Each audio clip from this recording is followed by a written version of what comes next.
నమస్తే, welcome to Bharati TV. నేను బాపయ్య. మీరు నా శిష్యులేనా? ఏంటా బూతులు, ఏంటా భాష అని చెప్పేసి ఈ వీడియోకి నేను ఒక టైటిల్ పెట్టాను. అంటే ఆంధ్రప్రదేశ్ ముఖ్యమంత్రి, తెలుగుదేశం పార్టీ అధినేత నారా చంద్రబాబు నాయుడు, తెలంగాణ ముఖ్యమంత్రి కాంగ్రెస్ పార్టీ నేత రేవంత్ రెడ్డిని, అలాగే తెలంగాణ మాజీ ముఖ్యమంత్రి బీఆర్ఎస్ పార్టీ అధినేత కల్వకుంట్ల చంద్రశేఖరరావుని, ఇద్దరిని కూడా అసలు మీరు నా శిష్యులేనా, మీరు మాట్లాడే బూతులేంటి, మీ భాష ఏంటి అని చెప్పేసి అడుగుతున్నట్టుగా థంబ్నెయిల్లో కూడా పెట్టాను. నిజానికి చంద్రబాబు నాయుడు అలా ప్రశ్నించలేదు. కానీ ప్రశ్నించారు అని చెప్పేసి నేను ఎందుకు పెట్టానంటే, అసలు తెలంగాణ సమాజం, ఆంధ్ర సమాజం అంతా కూడా ఇప్పుడు వీళ్ళ గురించే మాట్లాడుకుంటున్నారు. వీళ్ళంతా కూడా ఎందుకు ఇలాంటి బూతులు మాట్లాడుతున్నారు? అటు బీఆర్ఎస్ పార్టీలో నేతలు, కీలకమైన నేతలు కేటీఆర్, కేసీఆర్ తండ్రి కొడుకులు ఇద్దరు కూడా ఇదే బూతులు మాట్లాడుతున్నారు. ఇటు తెలంగాణ ముఖ్యమంత్రి స్థానంలో ఉన్న రేవంత్ రెడ్డి కూడా ఇదే బూతులు మాట్లాడుకుంటున్నారు. అసలు వీళ్ళు ముగ్గురు కూడా బూతులు ఎవరి దగ్గర నుంచి నేర్చుకున్నారు? జగన్మోహన్ రెడ్డి ఏమన్నా నేర్పించి పంపిస్తున్నాడా? ఎందుకంటే కేసీఆర్ ఫ్యామిలీకి చాలా క్లోజ్గా ఉంటాడు జగన్మోహన్ రెడ్డి. రాజకీయ బంధుత్వం ఉంది, అలాగే బిజినెస్ బంధుత్వం కూడా ఉంది అని బయట టాక్ కూడా నడుస్తుంది. ఇటు జగన్మోహన్ రెడ్డి పార్టీలో చూస్తే బూతులే ఎక్కువగా వినిపించే నాయకులు ఉన్నారు.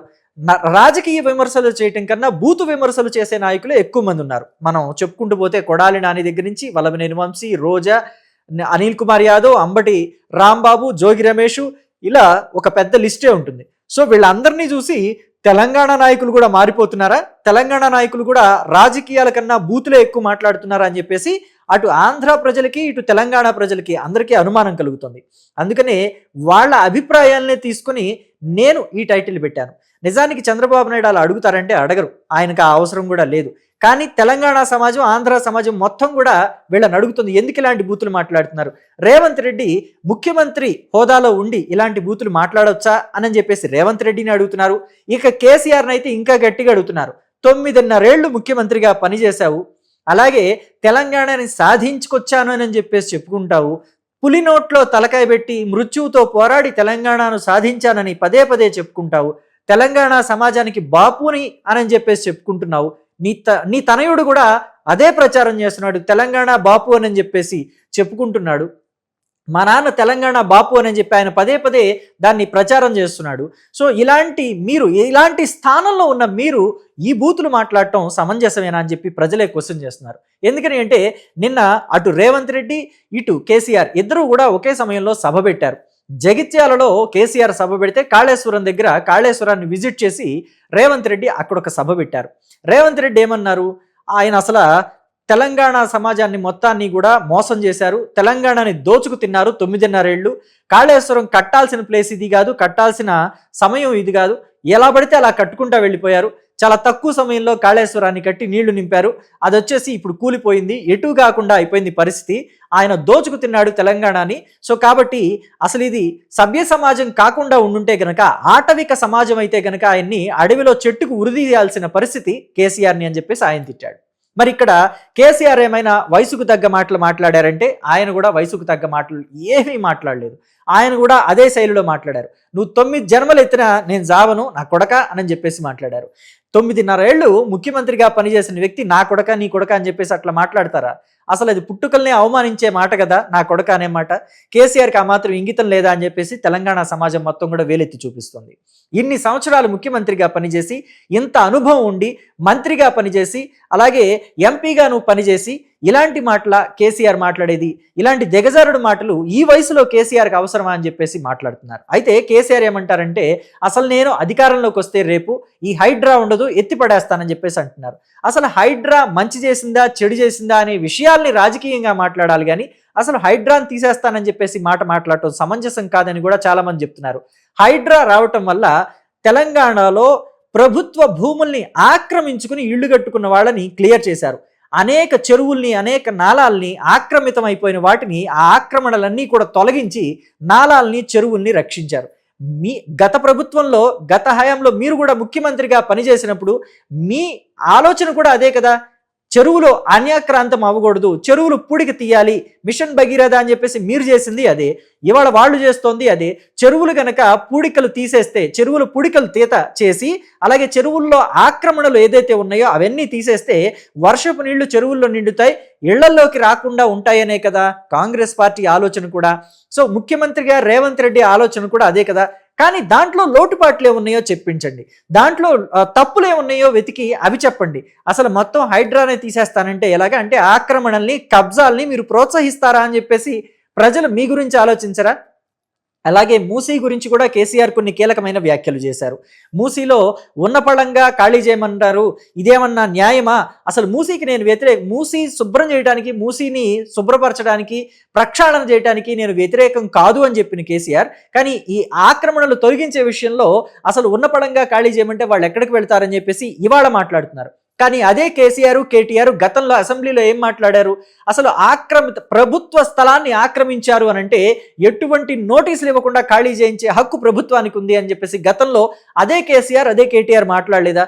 మళ్ళీ ఇప్పుడు వచ్చేసి కేవలం ఓట్ల కోసమో లేకపోతే సభలో చప్పట్లు కొట్టించుకోవటం కోసమో కేసీఆర్ ఇలా మాట్లాడటం మాత్రం సమంజసం కాదు అని చెప్పేసి చాలా మంది ప్రజలే మాట్లాడుకుంటున్నారు. అయితే ఇక్కడ తెలంగాణలో కాంగ్రెస్ పార్టీ అంటే రేవంత్ రెడ్డి ప్రభుత్వం ఇక్కడ హైడ్రాన్ తీసుకొచ్చింది, ఆక్రమణలు తొలగించింది, అలాగే రైతులకు ఏదో అన్యాయం చేసేసింది, అలాగే మూసీ నది విషయంలో కూడా అక్కడ మూసీ పరివాహక ప్రాంతాల్లో ఉండే నివాసితులకి అన్యాయం చేసింది. సో ఖచ్చితంగా నెక్స్ట్ ఎలక్షన్లో ఓడిపోతుంది కాంగ్రెస్ పార్టీ అని చెప్పేసి బీఆర్ఎస్ పార్టీ వాళ్ళంతా జోస్యం చెప్తున్నారు. ఇదే నిజమైతే అసలు బై ఎలక్షన్లో ఎందుకు కాంగ్రెస్ పార్టీ గెలిచింది? అక్కడ కంటోన్మెంట్ బై ఎలక్షన్లోనూ కాంగ్రెస్ పార్టీ విజయం సాధించింది, జూబ్లీ హిల్స్ బై ఎలక్షన్లోనూ విజయం సాధించింది. 2 సీట్లు కూడా బీఆర్ఎస్ పార్టీవే. 2023 ఎలక్షన్లో కంటోన్మెంట్ బీఆర్ఎస్ పార్టీ గెలిచింది, జూబ్లీ హిల్స్ బీఆర్ఎస్ పార్టీని గెలిచింది. మాగంటి గోపీనాథ్, లాస్యా ఇద్దరు బీఆర్ఎస్ పార్టీ వాళ్లే. మళ్ళీ వాళ్ళు ఎందుకని ఓడిపోయారు బీఆర్ఎస్ పార్టీ వాళ్ళు? ఇది బేరీజు వేసుకోవాల్సిన అంశం. అలాగే లోకల్ బాడీ ఎలక్షన్స్ తీసుకుంటే గ్రామ పంచాయతీ ఎలక్షన్లోనూ కాంగ్రెస్ పార్టీ పైచేయి సాధించింది, అలాగే మున్సిపల్ ఎలక్షన్స్ లో కూడా కాంగ్రెస్ పార్టీనే పైచేయి సాధించింది. మరి వరుసగా జరుగుతున్న లోకల్ బాడీ ఎలక్షన్స్ అన్నిటిలో కూడా కాంగ్రెస్ పార్టీనే పైచేయి సాధిస్తుంది. రాబోయే ఎంపీటీసీ, జెడ్పీటీసీ ఎన్నికల్లో కూడా కాంగ్రెస్ పార్టీనే విజయం సాధిస్తుంది అని చెప్పేసి కొంతమంది జోస్యం చెప్తున్నారు. అలాగే జీహెచ్ఎంసీ ఎన్నికలు పెట్టిన కాంగ్రెస్ పార్టీదే విజయం అవుతుంది అని చెప్పేసి కొంతమంది చెప్తున్నారు, సర్వేలు చెప్తున్నారు. ఇంతకన్నా ఇంకొక ముఖ్యమైన విషయం ఏంటంటే అసలు ముఖ్యమంత్రిగా అంటే ప్రభావితమైన ముఖ్యమంత్రుల స్థానాల్లో రేవంత్ రెడ్డి కూడా ఉన్నారు. భారతదేశ వ్యాప్తంగా ఎక్కువ శాతం ప్రభావం చూపిన వ్యక్తులు టాప్ 100 వాటిల్లో రేవంత్ రెడ్డి చోటు దక్కించుకోగలిగారు. కానీ ఏనాడన్నా కేసీఆర్ ఆ చోటు దక్కించుకోగలిగారా? టాప్ 10లో చంద్రబాబు నాయుడు ఉంటే టాప్ 100లో రేవంత్ రెడ్డి కూడా ఉన్నారు. కానీ ఏనాడు కేసీఆర్ కానీ లేకపోతే జగన్మోహన్ రెడ్డి కానీ ఈ చోటు దక్కించుకోలేకపోయారు. ఇలా ప్రభావం చూపుతూ వెళుతున్న రేవంత్ రెడ్డి ఎందుకు ఇలాంటి దిగజారుడు వ్యాఖ్యలు చేయడం ఎందుకు? తనని తాను తగ్గించుకోవడం దేనికి? కేవలం రాజకీయ విమర్శలకే సరిపెట్టి రేవంత్ రెడ్డి కూడా ఈ విషయంలో కొంచెం జాగ్రత్త వహిస్తే మంచిదేమో అని చెప్పేసి కాంగ్రెస్ పార్టీ శ్రేయోభిలాషులు కూడా కొంతమంది మాట్లాడుతున్నారు. ఇటు కేసీఆర్, కేటీఆర్ ఎన్ని బూతులు మాట్లాడినా, ఎంత దిగజారుడు వ్యాఖ్యలు చేసినా, ఎంత నీచమైన వ్యాఖ్యలు చేసినా వాటిని ఇది తెలంగాణలో మామూలుగా మాట్లాడే భాషే అని చెప్పి కప్పిపుచ్చుకోవడానికి ప్రయత్నం చేసినా వాటన్నిటినీ పట్టించుకోకుండా రేవంత్ రెడ్డి తనని తాను సంస్కరించుకుంటూ తెలంగాణ ప్రజానీకానికి ఏం మంచి చేయాలో, ఏ సంక్షేమ కార్యక్రమాలు అందించాలో, కాంగ్రెస్ పార్టీకి తెలంగాణలో ఇంకా పునరుజ్జీవం, ఇంకా కొంచెం బలం పెరగడానికి ఎలాంటి చర్యలు తీసుకోవాలో వాటి మీద ఆలోచన పెడితే కాంగ్రెస్ పార్టీ ఇంకా బలంగా తయారవుతుంది తెలంగాణలో. అలాగే రేవంత్ రెడ్డి మరోసారి ముఖ్యమంత్రి అవడానికి కూడా అది తోడ్పాటునిస్తుంది అని చెప్పేసి చాలామంది చెప్తున్నారు. అయితే ఇక్కడ ఇంకొక ముఖ్యమైన అంశం ఏంటంటే అసలు కేసీఆర్ ఇప్పుడు సడన్గా ఈ సభ పెట్టడానికి కారణం ఏంటి? అలాగే ఈ సభకి హరీష్ రావు రాకపోవడానికి కారణం ఏంటి? అలాగే కేటీఆర్ కూడా ఎందుకు గైర్హాజరయ్యారు అని చెప్పేసి చాలా మంది స్పెక్యులేషన్స్ వస్తున్నాయి, బయటకి ఈ స్పెక్యులేషన్స్ వస్తున్నాయి, చాలా మంది మాట్లాడుకుంటున్నారు. పైగా చాలా మంది అంటుంది ఏంటంటే హరీష్ రావుకి కేసీఆర్కి దూరం పెరిగిపోయింది, ఆయనకి జగిత్యాలలో జీవన్ రెడ్డిని కాంగ్రెస్ పార్టీలో నుంచి బీఆర్ఎస్ పార్టీలోకి తీసుకోవటమే అసలు హరీష్ రావుకి ఇష్టం లేదు, అలాంటి లీడర్స్ని తీసుకోవటం హరీష్ రావు పూర్తిగా వ్యతిరేకిస్తున్నారు అని చెప్పేసి కూడా తెలుస్తుంది. కానీ హరీష్ రావు మాటని పక్కన పెట్టేసి కేటీఆర్, కేసీఆర్ ఏకపక్ష నిర్ణయం తీసుకుని జీవన్ రెడ్డిని కాంగ్రెస్ పార్టీ నుంచి బీఆర్ఎస్ పార్టీలోకి తీసుకున్నారు.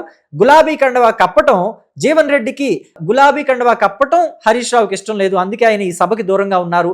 ఏదో పేరు చెప్పి అంటే కొన్ని న్యాయపరమైన నిర్ణయాలు తీసుకోవడానికి లీగల్ అడ్వైజర్స్ కోసం ఆయన ఢిల్లీ వెళ్ళారు, వినోద్ కుమార్ని తోడు పెట్టుకొని ఢిల్లీ వెళ్ళారని చెప్పేసి చాలామంది చెప్తున్నారు. అయితే ఆయన అసలు బీజేపీతో మంతనాలు చేయడానికే ఢిల్లీ వెళ్ళారని చెప్పేసి కూడా చాలామంది మాట్లాడుకుంటున్నారు.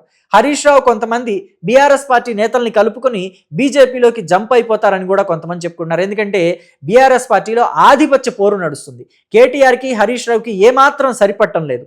ఇద్దరు కూడా నేనే ముఖ్యమంత్రి అభ్యర్థిని కేసీఆర్ తర్వాత అంటే, కాదు కాదు నేనే ముఖ్యమంత్రి అభ్యర్థిని కేసీఆర్ తర్వాత అని చెప్పి ఒకళ్ళకొకళ్ళు ఇంటర్నల్ ఫైట్ జరుగుతుంది, వాళ్ళిద్దరి మధ్య కోల్డ్ వార్ ఉంది అని కూడా చెప్పుకుంటున్నారు. సో ఇన్ని లోటుపాట్లు బీఆర్ఎస్లో పెట్టుకుని ఇంకా కేసీఆర్ బీఆర్ఎస్ని సంస్కరణ చేసుకోకుండా, బీఆర్ఎస్లో సంస్కరణలు తీసుకురాకుండా, బీఆర్ఎస్లో ఆ కుమ్ములాటలు సర్దకుండా అటు కవితని బయటికి పంపించేశారు. కవిత కూడా బీఆర్ఎస్కి పక్కలో బల్లెంలాగా మారింది. సొంత కూతురే తండ్రి మీద ఆరోపణలు, రాజకీయ ఆరోపణలు, రాజకీయ విమర్శలు చేస్తుంది. ఇన్ని ఇబ్బందులు కేసీఆర్ తన వైపు పెట్టుకుని ఇటు కాంగ్రెస్ పార్టీ మీదకి విమర్శనాస్త్రాలు సంధిద్దామన్నా, కాంగ్రెస్ పార్టీని బూతులు తిడదామన్నా మళ్ళీ ఆయన మీద ఆయనే విమర్శలు ఎక్కువ పెట్టుకున్నట్టు అవుతుంది. బీఆర్ఎస్ పార్టీకి ఆయనే డ్యామేజ్ చేసినట్టుగా కూడా అవుతుంది అని చెప్పేసి చాలామంది చెప్తున్నారు పొలిటికల్ అనలిస్టులు. సో మరి వీటి గురించి కేసీఆర్ అలాగే రేవంత్ ఏమైనా ఆలోచిస్తారా? తెలంగాణ సమాజంలో, తెలంగాణ రాజకీయాలలో ఇక మీదట బూతులు లేకుండా, బూతులు రహిత రాజకీయాలు చూసే అవకాశం ప్రజలకి కల్పిస్తారని మీరు అనుకుంటున్నారా? మీ అభిప్రాయాన్ని కమెంట్ బాక్స్లో తెలియచేయండి. Thank you.